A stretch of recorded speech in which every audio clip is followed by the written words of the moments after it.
Bienvenue dans ce nouvel immédiat. Bonjour Hervé. Bonjour Jean-Yves. Je rentre dans les crèches, je tue les bébés blancs, attrapez-les vite et pendez leurs parents. Ce sont les paroles du rappeur Nick Conrad dans sa chanson PLB. Les journalistes tombent des nues, le racisme anti-blanc existe. Le Conseil national d'éthique rend son rapport et se déclare favorable à la PMA pour les couples homosexuels. Enfin, ça bouge, se réjouit Libération. Une fois de plus, le débat est truqué, biaisé par les accusations d'homophobie. Une semaine de clash et de bad buzz dans les médias. Des dérapages qui fixent bien la ligne rouge à respecter pour exister dans la sphère médiatique. Et vous retrouverez votre zapping et les tweets de la semaine.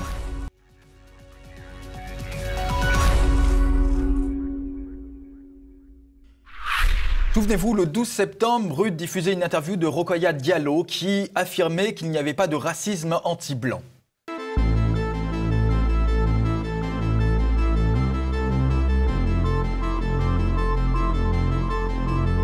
La donne a changé depuis quelques jours puisque les réseaux sociaux ont fait émerger une chanson du chanteur et du rappeur Nick Conrad, « Pendez les blancs », un clip de rap fait scandale sur Internet.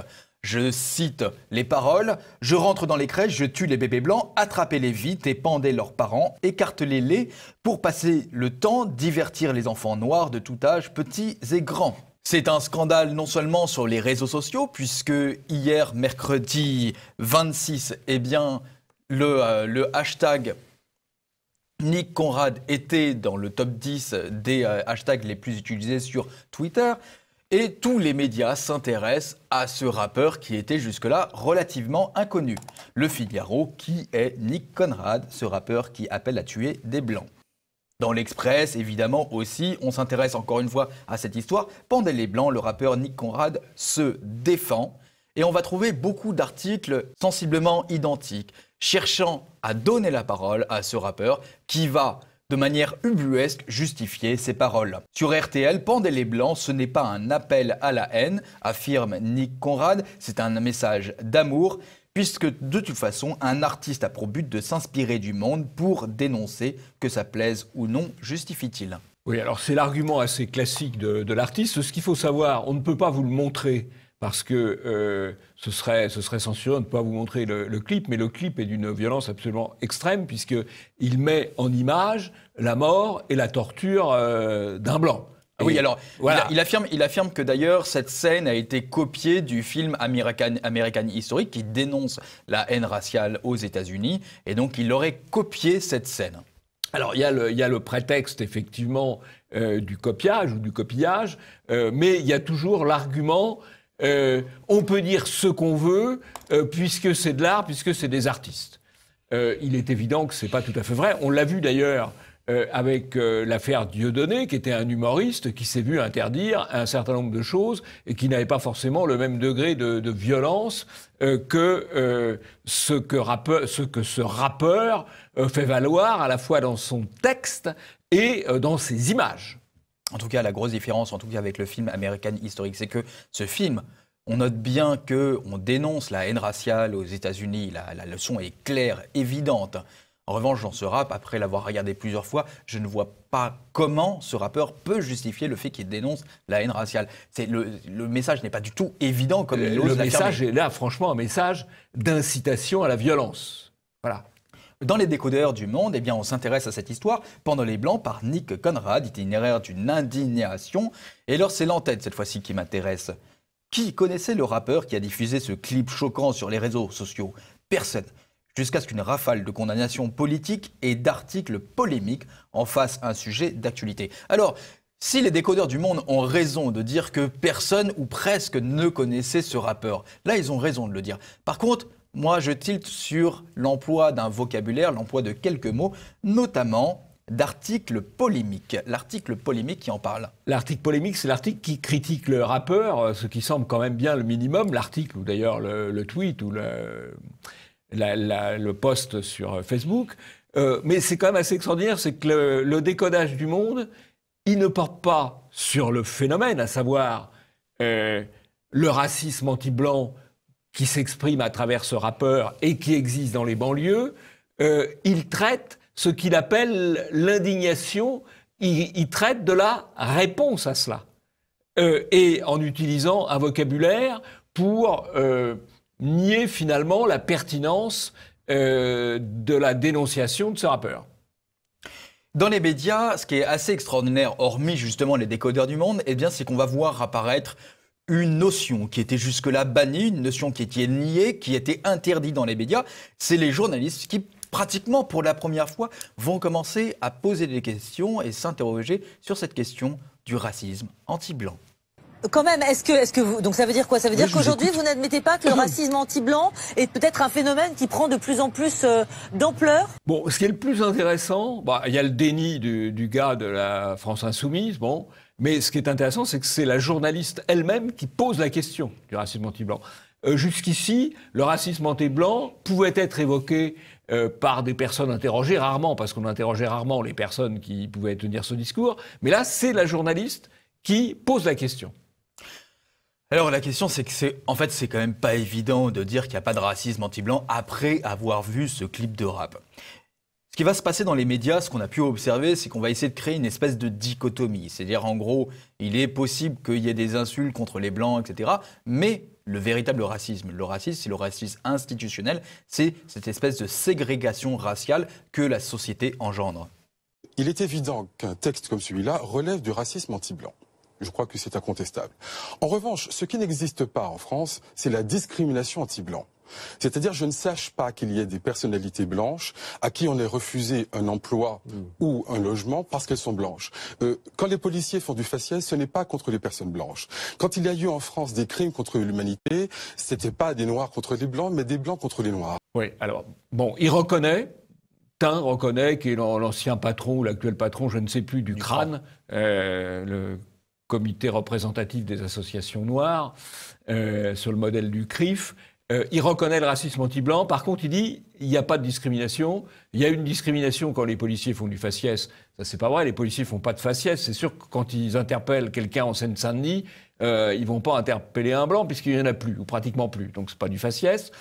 Par contre, oui, contrairement à ce qu'il dit, il y a de la discrimination à l'emploi contre les blancs parce que dans un certain nombre de cas, ou contre les Européens, parce que dans un certain nombre de cas, on incite les entreprises à recruter des gens qui ne sont pas blancs. Ce qu'on appelle la discrimination positive, c'est une discrimination négative, puisqu'elle est positive pour les uns. On vous dit, vous allez prendre des gens qui viennent de là, vous allez prendre des gens de banlieue. Et ben, à ce moment-là, si on prend des gens de banlieue parce qu'ils sont de banlieue, ou parce qu'ils sont d'origine immigrée, ou musulmane, ou africaine, eh bien, on ne prend pas des blancs. Donc il y a bien une discrimination. Quand on dit discrimination positive, ça veut dire qu'il y a une discrimination négative aussi.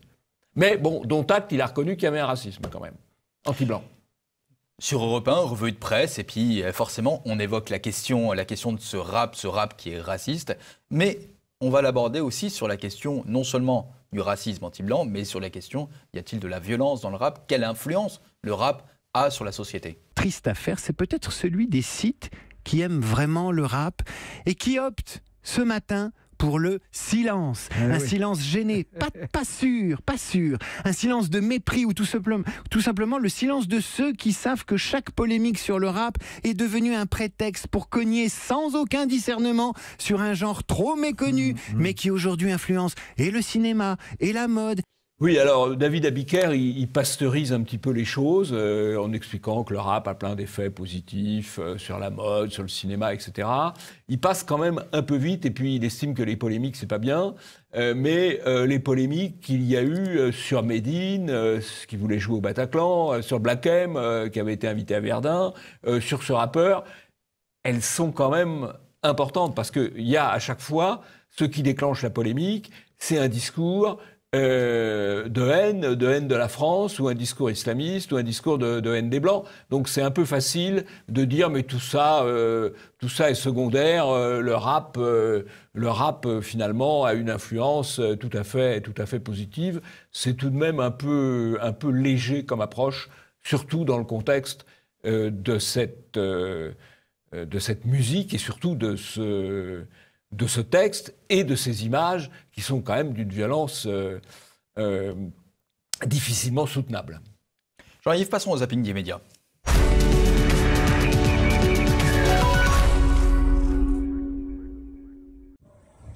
Le sort de l'Aquarius semble enfin scellé.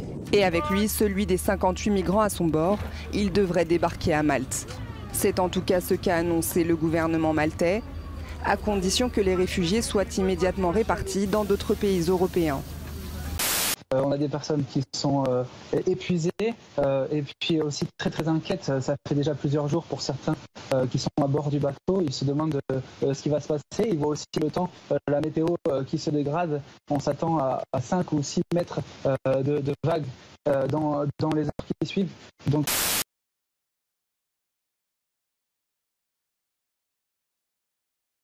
est-ce que vous pouvez juste parler comme si vous parliez en direct? Ouais, Cédric Héroux, agriculteur, Maurice-sur-Roya, délinquant. J'ai une quinzaine de personnes qui sont chez moi et que je cache. Dans le Var, les agents du SAMU vont désormais pouvoir sortir équipés de gilets pare-balles. Signe des temps, Claire Andrieux, les soignants ont besoin de se sentir plus protégés. Déjà, il y a plus d'Africains dans l'équipe de France que de Français, déjà. Vraiment, ça m'interpelle. Vous êtes Roumain, vous? Non, moi, je suis Français, moi. Non, vous avez la tête d'un Roumain. D'un Roumain? Oui. Ah ouais, c'est la barbe qui fait ça. Mais non, vous êtes Roumain, vous. Je vous invite à un petit peu vous ouvrir sur le monde. Grâce aux footballeurs, vous voulez dire? Grâce à l'immigration. Certains groupes d'extrême droite, dit-il, ont prévu d'organiser des manifestations dont le but est de diviser. Objectif annoncé, donc en fait, garantir la sécurité du public et aussi, pour Médine, point soulevé, ne pas raviver la douleur des victimes, respecter les familles. Une décision avant tout, donc pour assurer la sécurité, un petit peu comme ça s'était produit il y a quelques semaines, souvenez-vous, pour Bertrand Cantat. Pour marquer la fin de ces 5 ans de procès, l'Action antifasciste Paris-Banlieue, donc Clément Méric faisait partie, s'est rassemblée pour une manifestation hommage et on les a suivis. Le combat contre l'extrême droite ne se fait pas dans les tribunaux. La justice contre l'extrême droite, elle se fera dans la rue, elle se fera au corps à corps, elle se fera en construisant des mouvements sociaux. Moi, ce qui m'ennuie toujours, c'est que ça touche toujours que des gens de droite avec qui on ne veut pas discuter. Ou des... Mais si. Je suis désolé, ça touche toujours que des gens de droite. Mais je suis désolé. Et les gens de gauche, alors ils ont le droit d'aller sur tous les plateaux et de dire... Tadei a toujours revendiqué une entière liberté d'inviter des figures de tous bords, même les plus controversées. Mais cette liberté d'expression qui lui est si chère est-elle compatible avec un régime qui enferme des journalistes et muselle ses opposants? L'instant M. Quelqu'un être autant sur les plateaux de télévision à l'occasion d'un... Non, ça, ce que vous dites, par exemple, n'est pas juste. Vous verrez plus jamais Éric Zemmour sur le service public. C'est possible, ça. Il y est interdit. Oui, mais c'est possible, j'en sais rien. C'est pas rien. Ça pose des questions. C'est pas rien. Attendez, non, mais alors, attendez, excusez-moi. C'est-à-dire que sur France 2, par exemple, dans des grandes émissions... Je vais vous répondre. Non, mais c'est intéressant. Frédéric Tadei, avez-vous confiance? Fiez-vous, à Russia Today? Aujourd'hui, oui, bien entendu, puisque d'abord, ils sont venus me chercher, si vous voulez. Quand vous venez me chercher, c'est que vous savez que vous allez me donner une totale liberté, puisque je l'ai toujours eu et je l'ai toujours demandé à tous mes employeurs avant, que ce soit... le juge, vous n'en êtes pas certain, c'est pas vrai. C'est Zemmour, hein. Franchement... Ça, c'est un autre... Non, c'est mon avis, c'est mon avis. C'est un autre sujet. Comment se fait-il que Frédéric Tadei, je vais commencer à parler de moi à la troisième personne, tellement j'ai l'impression qu'on parle d'un autre, est obligé, pour faire ce qu'il a fait pendant 10 ans, totalement librement sur France Télévisions et avec beaucoup de succès, c'est ça que vous devriez me dire, dans Ce Soir ou Jamais, pourquoi est-il obligé de le dire aujourd'hui, d'aller le faire aujourd'hui sur une chaîne russe? C'est ça le problème des médias français, c'est pas...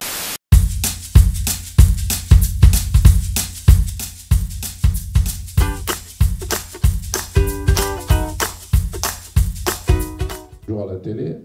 Pour Noël, il y a 2 ans, ils avaient fait un grand arbre de Noël, place Vendôme, là où il y a les riches. L'arbre de Noël, il représentait un bloc anal. Vous savez, le truc qui se met dans le fion pour les pervers, là. À 33 ans, Alexandra a fait son choix depuis plusieurs années déjà. Elle n'aura pas d'enfant. Et les raisons de ce non-désir d'enfant sont multiples. Parce que c'est des femmes qui ont une vie accomplie. Certaines sont vraiment passionnées, donc une vie totalement remplie. Pour généraliser le travail de dimanche sur la capitale, bon, elle a comme ça des positions de girouette. Madame Hidalgo, je peux pas louper l'autre classe. Je peux pas louper Madame Hidalgo. Et après, je vous embête plus. Un petit mot sur ce qui se passe. Un petit mot sur ce qui se passe actuellement.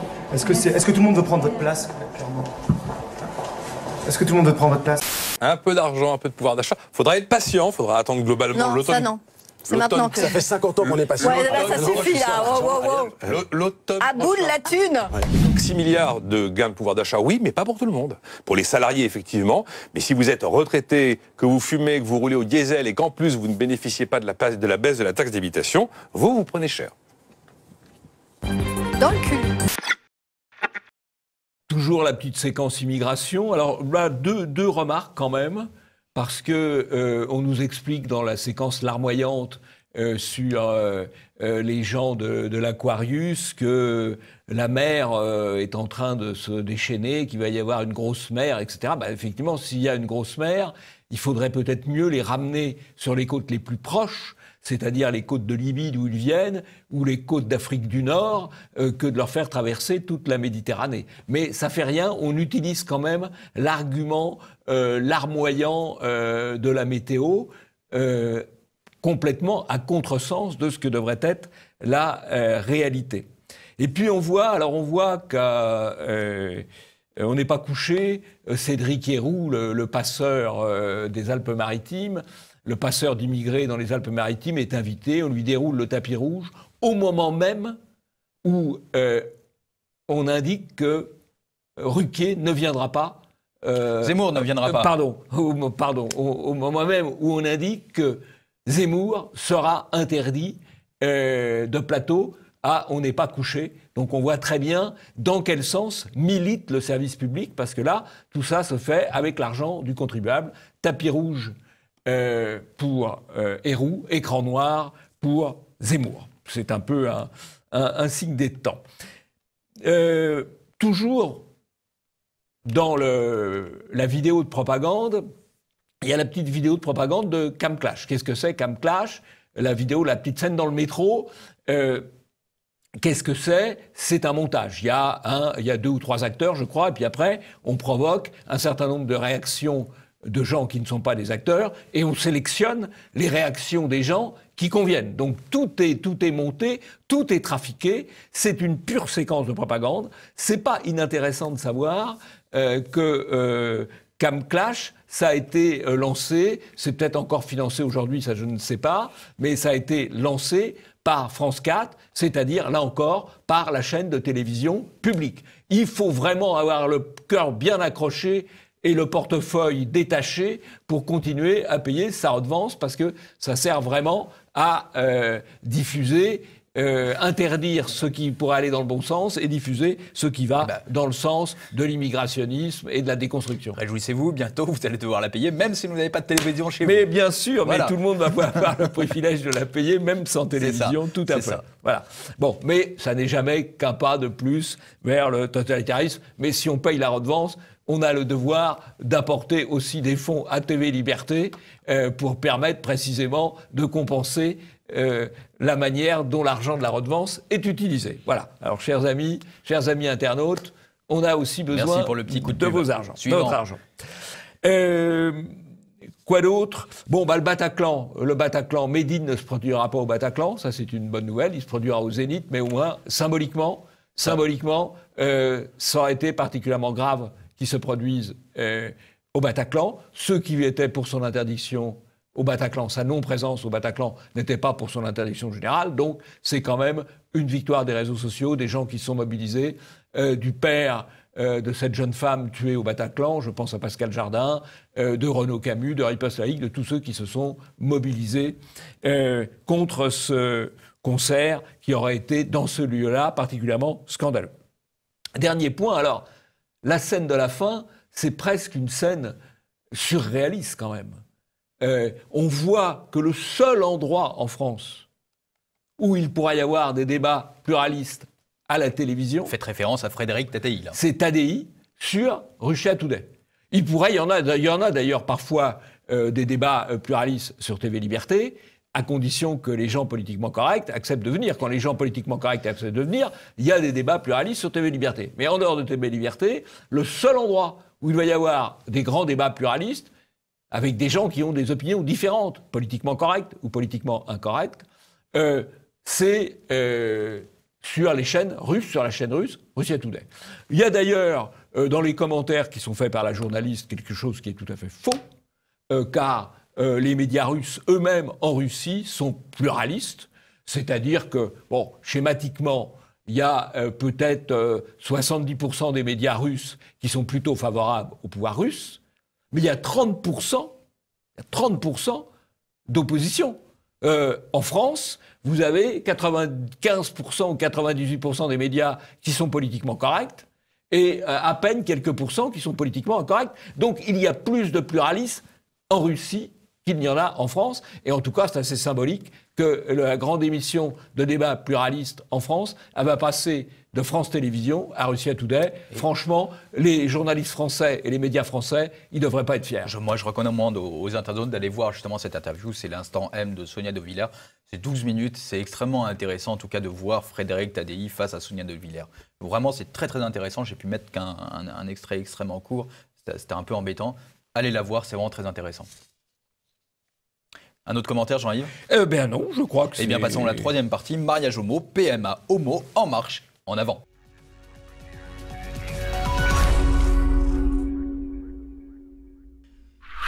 Ça y est, la PMA homosexuelle revient sur la scène médiatique puisque enfin le calendrier l'autorise. Cette PMA arrive dans les unes des journaux avec, pour exemple, PMA, GPA, fin de vie, l'avis du comité d'éthique, avec notamment cette une de Libération. Bioéthique, ça bouge. Enfin, Libération se réjouit que les choses bougent. Pourquoi justement cette question revient sur la scène médiatique? Eh bien, on a eu déjà tout l'été avec les états généraux de la bioéthique. Le 21 septembre, la conférence des évêques de France signe un texte contre la PMA.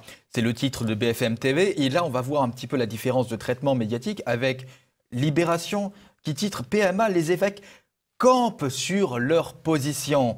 Avec cette en tête, tout change, rien ne change. Tout change, c'est la société qui change, rien ne change, c'est la position de l'Église qui ne change toujours pas pour les journalistes de Libération. Je peux faire un petit commentaire là. C'est assez logique que la position de l'Église soit conforme à ses dogmes. Enfin, demander à l'Église de changer tous les jours de dogme, c'est un peu aberrant. C'est pas son rôle, c'est pas sa fonction. L'autre chose que je voudrais dire, c'est qu'il y a un abus du mot PMA. La PMA, elle existe, elle est pratiquée depuis 30 ans. Il y a aujourd'hui 2 à 3% des enfants qui naissent par la PMA. Elle est très restreinte en tout cas. C'est un des systèmes qui est utilisé pour aider les couples stériles ou dont on pense qu'ils sont stériles et que la meilleure médication pour compenser cela, c'est la PMA. Mais en cas particulier, le débat, il n'est pas sur la PMA en général, même si c'est vrai, l'Église est assez réservée sur ce procédé. Le débat n'est pas sur la PMA en général, il est sur la PMA pour les couples homosexuels, ce qui n'est pas les couples lesbiens. Pardon ? Particulièrement les couples lesbiens. Les couples lesbiens. Il n'est pas la question de la PMA pour les couples hétérosexuels. Elle ne fait pas de débat actuellement et elle est couramment pratiquée. Donc, en disant uniquement PMA, dans les titres, on met un biais. La vérité, c'est le débat sur la PMA homo. Voilà, c'est ça le sujet. Finalement, on généralise quelque chose qui est particulier, tout simplement. Voilà. Alors, je disais, c'est une histoire en 3 temps. Pour le premier temps, je disais que c'est la déclaration de la conférence des évêques de France. Deuxième temps, c'est passé relativement inaperçu, mais je l'ai trouvé sur Libération. GPA à l'étranger, la justice reconnaît pour la première fois une adoption par le deuxième père. Alors là, je ne parle pas de PMA, mais c'est bien de GPA. Alors cette histoire, elle est quand même très particulière, parce que la GPA, elle est absolument interdite en France, et que des juges l'acceptent et la reconnaissent. Là, il y a un problème, Jean-Yves. C'est tout simplement le pouvoir judiciaire.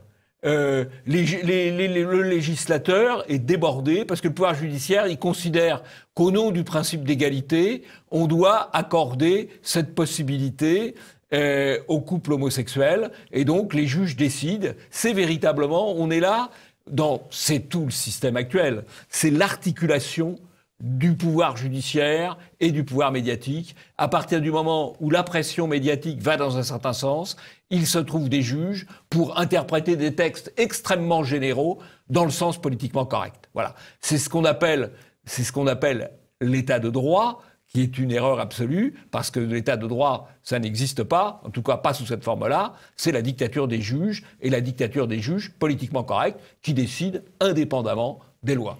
Et comme je le disais, c'est en 3 temps, comme quoi le calendrier médiatique était très bien fait. Mardi 25 septembre, le Conseil national d'éthique a rendu son rapport, un long rapport, 180 pages, dans lequel il se déclarait, entre autres, il y a 4 grandes positions, dans lequel il se déclarait favorable à la PMA, mais la PMA pour les couples lesbiens et donc homosexuels. Évidemment, dans les médias, on enclenche une machine qu'on connaît bien, c'est la machine avec les témoignages. Dans le Parisien, le PMA, c'est un projet de vie et pas un caprice. On interviewe un couple lesbien qui a eu recours à la PMA, notamment en Espagne. Idem sur France Inter, PMA, maintenant je suis sa mère, témoigne une Française, et dans l'entête. Alors l'entête, elle est collector, il faut que je puisse vous la lire. Après s'être mariée avec la mère de son enfant, né d'une PMA effectuée en Belgique, Camille est enfin reconnue comme la mère légale de son fils.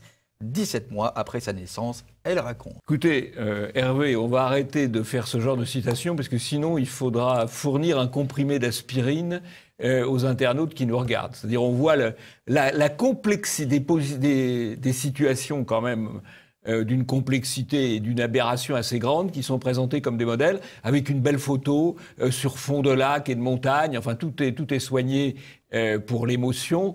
Et évidemment, ça évite d'avoir à trop se poser la question de la raison.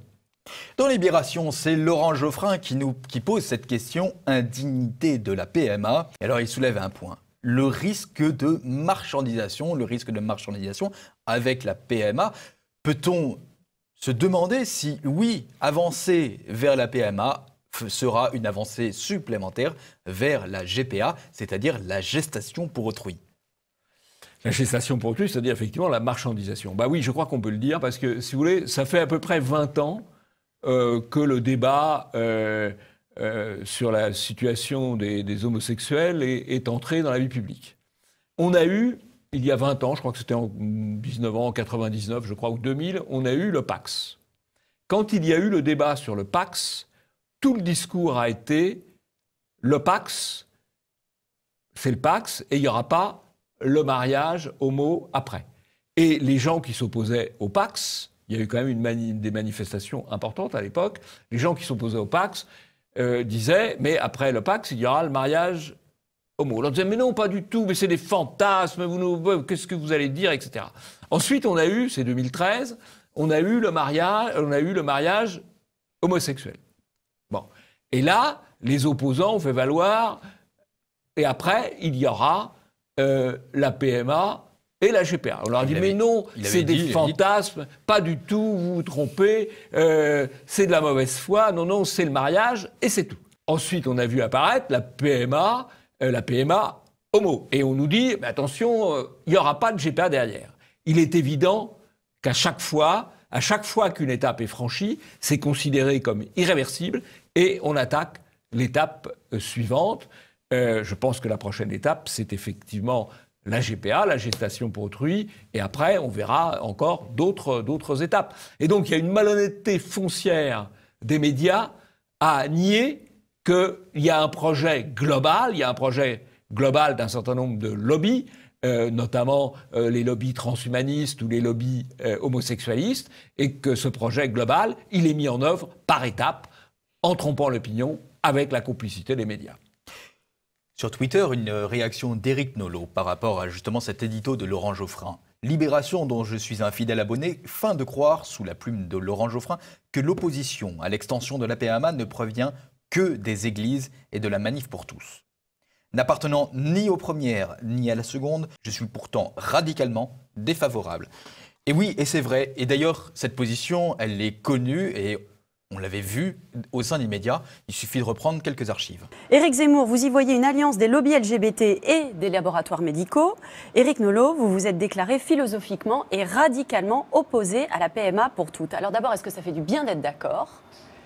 Ensuite, est-ce que ce ne serait pas un petit peu des sujets d'hommes hétéros qui donnent leur avis sur des questions qui finalement ne les concernent pas vraiment sur le fond? Ah, il n'y a que les femmes qui vont voter, alors la PMA pour toutes? Absolument pas.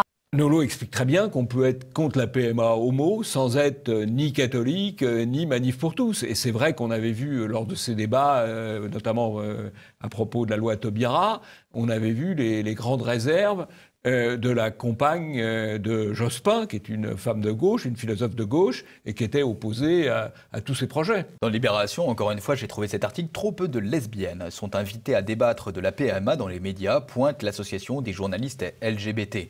Alors, qui sont représentés sur les plateaux pour cette association LGBT? Soit des hommes gays, soit des opposants à l'extension de la PMA.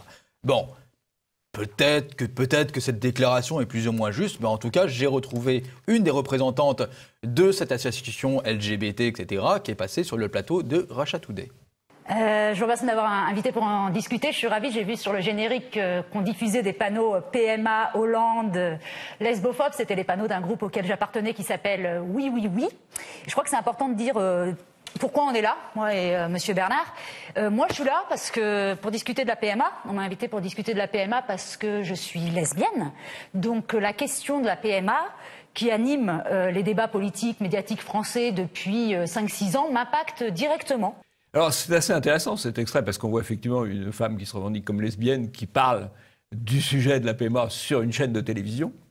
Et ce qui est assez drôle, c'est que c'est sur Russia Today, qui est vraiment un média pluraliste parce qu'il y a cette femme qui défend cette position, cette lesbienne qui défend cette position, et à côté, on voit Guillaume Bernard qui défend la position conservatrice proche de la LMPT. Voilà, ben ça c'est ça le débat. Il y a deux personnes qui représentent des points de vue différents. Voilà. Et alors en plus, là, Russia Today, ils font très fort parce qu'en invitant une lesbienne et non pas un gay, ils répondent à la demande en quelque sorte du lobby LGBT.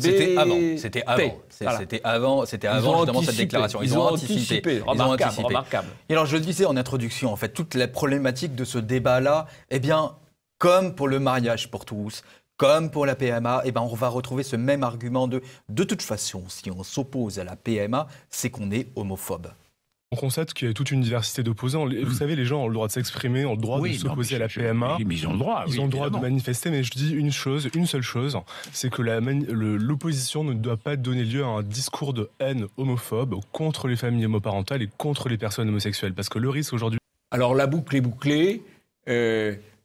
Ce garçon qui reconnaît aux gens qui ne pensent pas comme lui le droit à la liberté d'expression, en fait, veut limiter cette liberté d'expression avec l'accusation d'homophobie. C'est-à-dire que dès que vous allez exprimer des opinions critiques sur ce qui est en train de se passer, sur les évolutions que nous impose un certain nombre de lobbies, vous êtes homophobe, et donc si vous êtes homophobe, bah là, vous n'avez pas le droit de parler.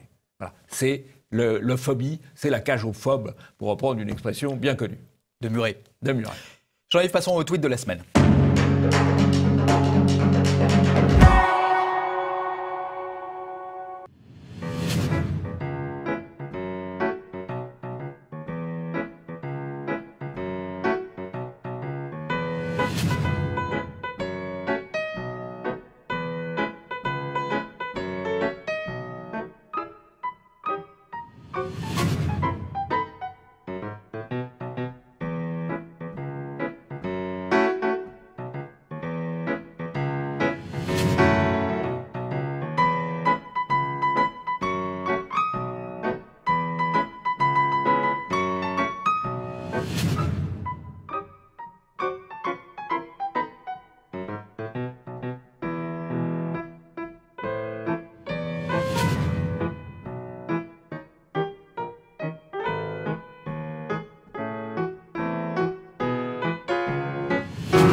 Beaucoup de choses à commenter. D'abord, c'est bien Hervé d'avoir pris une belle image, un beau tweet à la fin. Il y a un certain nombre de tweeters qui sélectionne des tableaux, des œuvres d'art, des monuments, et ça donne un peu de beauté, ça change un petit peu des critiques que nous avons le devoir de faire en donnant des images positives. Voilà, ça c'était le côté un petit peu de bonne humeur dans ce monde de brut. Alors, il y a beaucoup de choses à commenter. D'abord, il y a eu l'affaire de la signature de Zemmour à la Nouvelle Librairie, qui a été une remarquable opération, puisqu'il y a eu des tentatives de briser l'opération par les Antifas, mais les Antifas, finalement, ont été amenés à décommander leur opération. La police, là, était présente pour assurer la sécurité, et Zemmour a pu dédicacer, tenez-vous bien, plus de 500 livres. Plus de 500 livres. Il y a eu une foule considérable. D'ailleurs, il y a les photos, hein, on ne peut pas raconter n'importe quoi. Il suffit de regarder les photos. Donc c'est un très beau succès de la liberté d'expression dans le quartier latin, avec Zemmour à la Nouvelle Librairie. Bravo à Élément, bravo à Zemmour pour cette opération. Alors, ceci étant, la lutte contre la censure, c'est un combat permanent. Vous avez vu que les sites parodiques, maintenant, République En Marche veut interdire les sites parodiques. Parce que, évidemment, c'est vrai d'ailleurs, il faut bien le reconnaître, que c'est pas toujours facile de distinguer ce qui est la parodie et ce qui est vrai, tellement la vérité ressemble parfois à la parodie. Un petit coup de chapeau à Libération, avec un beau titre sur Valls. Tapas ou ça casse. Bon, moi, c'est drôle. Bon, après, on va pas commenter la migration électorale et géographique de Valls, mais c'est pas mal.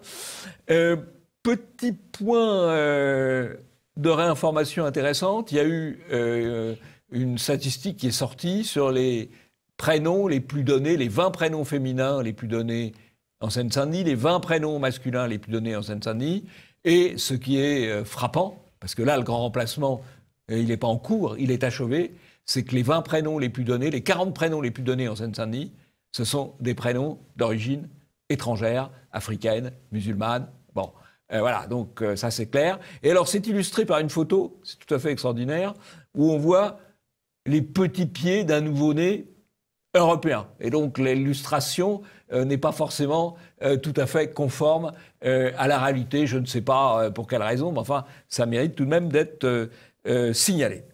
Dernier point, un petit coup de chapeau ironique à M. de Kerdrel, qui réussit dans un seul tweet un combo en expliquant qu'il faut accueillir les 58 réfugiés, je le cite, au nom du droit de la mer, parce que de toute façon, 58, c'est pas bien grave. Voilà. Alors on a tout le combo. On doit accueillir à cause du droit de la mer. Mais le droit de la mer, ça implique de déposer dans un port sûr et le plus proche. Et le port sûr le plus proche, je me répète, dans ces cas-là, il est en Libye, il est en Tunisie, il est sur les côtes d'Afrique du Nord, il n'est pas à 1000 ou 1500 kilomètres.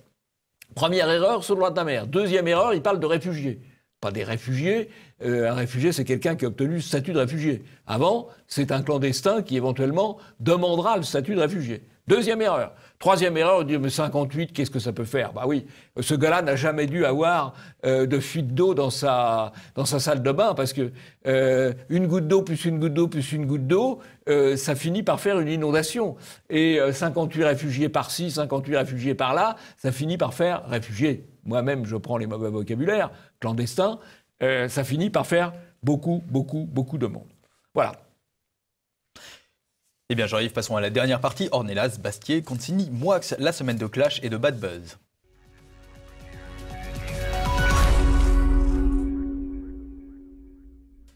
Partie un petit peu pot pourri pour aborder énormément de bad buzz pendant une semaine médiatique. Eh bien, je pourrais commencer par l'inénarrable, comme j'ai l'habitude de dire, Yann Moix, qui a attaqué violemment la police. La police française est une des plus violentes d'Europe. Parce qu'effectivement, la peur au ventre, vous n'avez pas les couilles d'aller dans les endroits dangereux. C'est un véritable bad buzz, énormément d'articles à propos de cette déclaration qui est extrêmement choquante. C'est une attaque claire contre les policiers. Éric Nolot, que je vais citer encore une fois dans cette émission, qui justement réagit encore une fois à ce passage très marqué parce qu'il a vu à Calais Yann Moix s'était exprimé avec excès envers la police. Mais est-ce déplacé de faire remarquer que dans mon quartier et tous les autres où la racaille prend ses aises, un automobiliste a plus de risques de se faire contrôler qu'un voyou. Finalement, quelques jours plus tard, Yann Moix a fini par faire demi-tour. Propos anti-flic, Yann Moix reconnaît une erreur, il fait un espèce de mea culpa, notamment à cause de la violence de ses propos sur le fond. Bon, d'abord, Moix, il a le droit de dire ça, il a le droit de dire que les flics ont peur d'aller dans certains quartiers. Bon, on peut contester le point de vue, mais il a le droit de le dire. Je crois d'ailleurs, là où, si vous voulez être complet, il pourrait dire que si les policiers ne peuvent plus aller dans ces quartiers, c'est que parce que ils courent de risques, en fait. Le risque, c'est de prendre des coups, et le risque, des coups physiques, et le risque, c'est de prendre des coups disciplinaires ou des coups judiciaires si l'interpellation tourne mal. Donc, ils ont tort dans les deux cas. Affaire Théo. Affaire Théo. Donc, on comprend qu'ils hésitent à intervenir, puisque c'est perdant-perdant. Hein, voilà.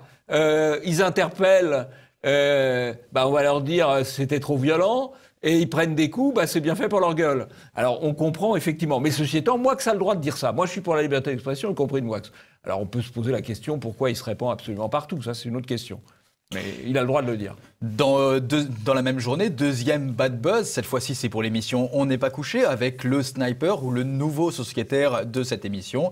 Eh bien, c'est Monsieur Consigny qui va faire sa première sortie médiatique, en fait, le premier bad buzz médiatique. Je pense qu'en réalité, les choses se sont beaucoup changé ces derniers temps et je pense que notamment dans les domaines de la mode, de la musique, de la télé, des médias, etc., aujourd'hui, en réalité, c'est presque plus facile de réussir quand on est fils d'immigrés noirs et PD que quand on est fils de Français de souche, entre guillemets. Cette déclaration a été faite devant le rappeur Kid Ismail. On se souvient de ce rappeur, c'est celui qui avait fait une soirée extrêmement gênante à l'Élysée. Reste que cette déclaration... Pour la fête de la musique. Pour la fête de la musique. Cette déclaration ne passe pas du tout et fait le bad buzz dans 20 minutes. On n'est pas couché. Charles Consigny, vivement critiqué après ses propos sur les fils d'immigrés noirs et PD. Jean-Michel Apathy, évidemment, qui réagit.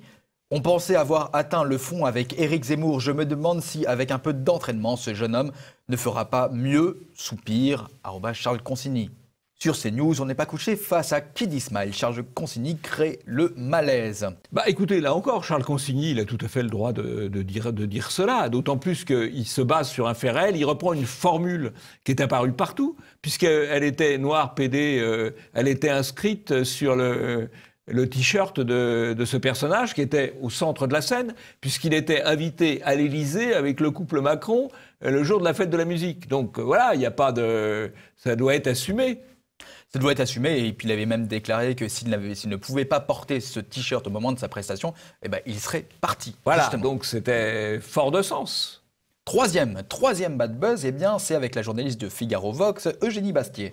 Je crois qu'une main aux fesses n'a jamais tué personne, contrairement aux bonnes intentions qui pavent l'enfer des utopies, écrivez-vous. Franchement, est-ce que c'était vraiment nécessaire à votre démonstration que de dire... Non, je ne réhabilite pas la main aux fesses, simplement je dis que... il y a à mon avis... je m'érige contre la victimisation excessive. Les Arocs vont s'emparer de cet extrait vidéo. Pour Eugénie Bastier, une main aux fesses n'a jamais tué personne. Là aussi, Eugénie Bastier, elle a parfaitement le droit de dire ce qu'elle dit, d'autant plus que ce qu'elle dit, c'est quand même marqué au coin du bon sens. C'est-à-dire, elle dit, on ne peut pas mettre sur le même plan un propos galant, une main aux fesses, c'est une agression et un viol. Oui, c'est des choses totalement différentes. Donc, c'est le bon sens là qui est condamné par ce buzz. Voilà, elle a pris une formule, très bien. Sur Internet, c'est le clash entre les journalistes de la même famille, fratricide, clash fratricide. Pour Mao Herman, pour information et pour avis, c'est l'avis personnel d'Eugénie Bastier, pas celui de la rédaction de Limite. Il n'engage pas l'ensemble des rédacteurs de Limite. Un clash en public, c'est classe, c'est net. Si vous voulez, c'est courage Fillon. Y a quelqu'un qui est attaqué par les médias dans une rédaction, le reste de la rédaction, ou une partie de la rédaction, tape dessus en pensant se faire bien voir ainsi. Oui, c'est assez minable, c'est fréquent et minable. Ouais. Faut retenir le nom de cette dame, parce que, il y en a tellement comme ça. Et le dernier clash que l'on va retenir, c'est même plusieurs clashs en un seul, c'est autour de Charlotte Dornelas. Eh bien, ça a commencé avec ce tweet de Clément Viktorovitch. Bizarrement, les débats sur l'immigration massive changent de tonalité quand on commence à déconstruire les fake news et à demander des chiffres précis. Alors, Clément Viktorovitch fait référence à un passage dans l'émission de Pascal Praud, L'heure des pros. On va voir l'extrait. Appelez ça comme vous voulez. Sur les 200 000 personnes qui rentrent chaque année sur le territoire, c'est toujours le chiffre qu'on cite. Effectivement, c'est le nombre d'entrées légales, c'est même un peu plus, hein, on est entre 200 et 250 000. Là-dedans, on a déjà un tiers d'étudiants qui viennent en Erasmus, dont une grande partie d'Européens. On a de nombreux étrangers expatriés qui viennent travailler en France et qui sont une force pour l'économie du territoire. Et il y a par ailleurs des enfants et des conjoints de Français qui étaient à l'étranger et qui viennent en France. Bon, alors dans cette affaire, celui qui prétend citer des chiffres, M. Viktorovitch, est un menteur. Je dis bien, c'est un menteur, c'est un bobardeur. Il va être candidat au bobardeur, d'ailleurs, pour ce très bel extrait, pour deux raisons. D'abord, ce n'est pas 200 000, ni même 250 000 entrées en 2017. C'est 420 000. 420 000, 260 000 titres de séjour, 100 000 demandeurs du statut de réfugié politique, 50 000 mineurs isolés, qui sont d'ailleurs ni mineurs ni isolés, mais passons. Donc 420 000 d'après les chiffres officiels. Voilà. Il y a toutes les sources sur un certain nombre d'articles de Polémia. 420 000 entrées, c'est pas 200 000.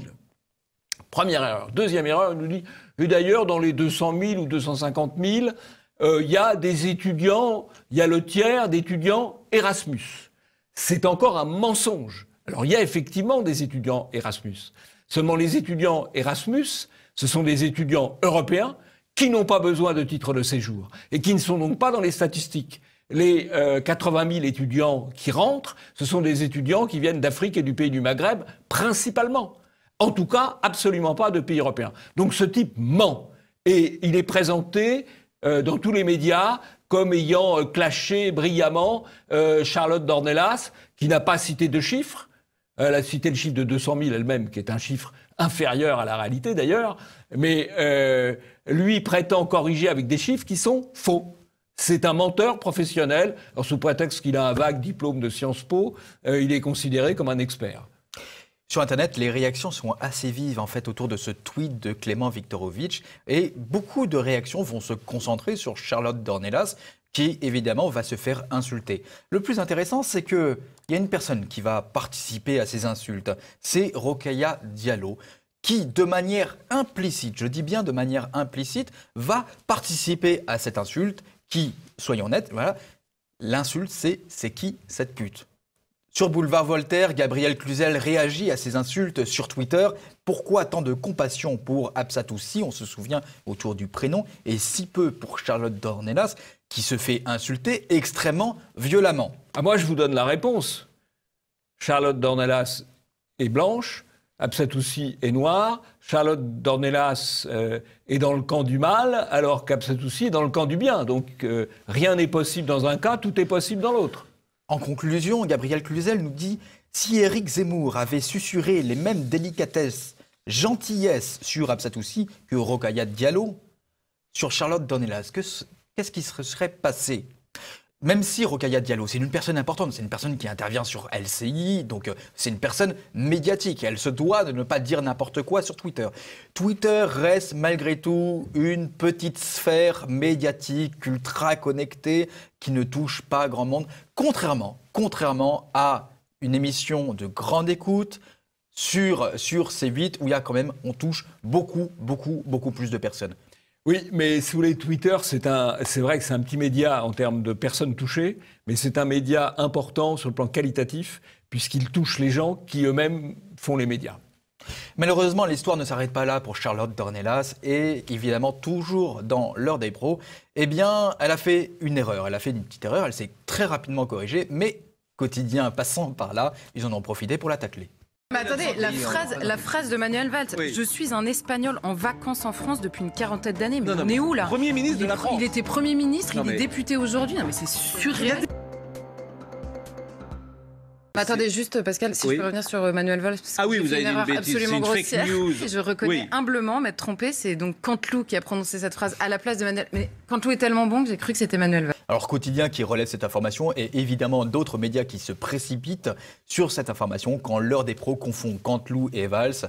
Charlotte Dornelas s'est excusée. Canteloup est tellement bon que j'ai cru que c'était Manuel Valls. Ben oui, mais c'est le problème de la parodie. C'est tellement proche de la réalité qu'on peut se tromper. Elle s'en est rendue compte, elle s'est excusée un quart d'heure après, elle a corrigé un quart d'heure après. Franchement, c'est vraiment lui faire un très mauvais procès. Je crois qu'en fait, elle est très exposée. C'est-à-dire qu'elle parle beaucoup, et il est évident que quand on parle beaucoup, il y a un moment où on peut faire des erreurs. Et là, évidemment, on l'a massacré de manière tout à fait scandaleuse. Vous savez, des erreurs, nous, on en fait, Hervé. Quand on a commenté, on a fait une erreur de traduction sur l'allemand. On a traduit mob par mobilisation, alors que mob, c'était racaille. Et donc, oui, on peut se tromper. Voilà. Et on n'avait pas corrigé. Là, je corrige avec 3 semaines de retard, parce que c'est vrai qu'il faut corriger. On a le droit à l'erreur, voilà. Malheureusement, le fruit de ces erreurs, le fruit de cette cabale médiatique, avec notamment un article de l'Express Charlotte Dornelas, valeur réac de la rentrée, où évidemment l'article quand même la charge assez violemment. Oui, alors elle la charge violemment, notamment en reprenant les thèses de Viktorovitch, qui serait un spécialiste de l'immigration, alors que c'est un désinformateur. Voilà. Jean-Yves, il est temps de conclure cette émission, mais vous avez un coup de chapeau à rendre. Non, j'ai un coup de chapeau à rendre à Charlotte Dornelas, parce qu'elle représente brillamment des idées conservatrices et identitaires sur les médias officiels, et c'est très difficile. Et elle mérite le coup de chapeau. Voilà. Même si, évidemment, il peut lui arriver de se tromper à tel ou tel moment. C'est inévitable. En tout cas, elle mérite un beau coup de chapeau. Et puis, en dehors du coup de chapeau, je voudrais inciter ceux qui nous regardent à venir écouter Michel Geoffroy, qui est votre partenaire dans cette émission quand je ne suis pas là, Hervé, à venir écouter Michel Geoffroy le mardi 2 octobre à 20h, rue d'Athènes. Il va présenter son livre « La superclasse mondiale », ou plus précisément, il va être interrogé par François Bousquet d'Éléments sur l'utilisation par la superclasse mondiale de la stratégie du choc. Il est temps de conclure cette émission. N'hésitez pas à la partager sur les différents réseaux sociaux, sur Facebook, sur Twitter. Vous pouvez faire un extrait si vous voulez. Et puis continuez à nous envoyer les informations que vous voyez à travers votre propre veille médiatique à l'adresse i-media@tvliberté.com. Jean-Yves, le dernier mot ? Relayez immédiat, relayez TV Liberté. Il nous faut, c'est la meilleure manière de lutter contre la censure.